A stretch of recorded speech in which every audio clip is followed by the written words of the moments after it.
Nearly impossible to stop. Despite the announcement of a new Cash for Gun initiative, the government is conceding it's difficult to stop certain murders. In an interview with TVJ News, National Security Minister Dr. Horace Chang noted that the government will continue redoubling its efforts, but said the criminals are also redoubling theirs. Gang killings, especially intra-gang killings, are proximal killings. They kill neighbors. It's almost impossible to stop them killing each other. The stark assessment from the National Security Minister on murders in Jamaica. It comes amid the government's latest crime reduction plan, Get Every Illegal Gun, announced by the Prime Minister on Friday. While Dr. Horace Chang is hopeful, he's mindful of the targeted and personal nature of most killings. I'm optimistic, but we're still going to get ups and downs because the gangs are there. You have to look at what you call the pathology of the incidents. When gangs are involved, it's hard to be too predictive. You can be predictive about where it's going to happen, and that's going to be severe, but in terms of numbers, you never know. He says the police are focused on locations where gangs operate and are improving the number of gun finds.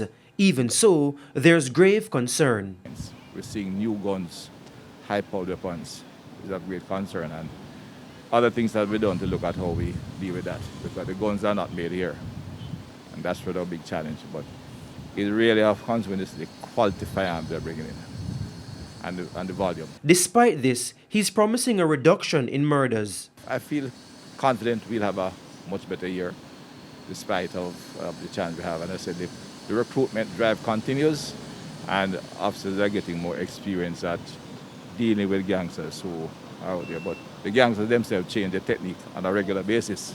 And so, more money will be pumped into national security for this fiscal year. Yeah, we of course are looking at restoring the police budget this year, because last year we had to hold tight given the clear and present danger of COVID. So we're in a better position this year to look for it. And I do think that the additional manpower that we're getting from recruitment, and as the police analyze the situation and take steps to deploy and operate differently, and have certainly intelligence, some that comes with experience and time, improve, we should be able to get some level of sustainable reduction.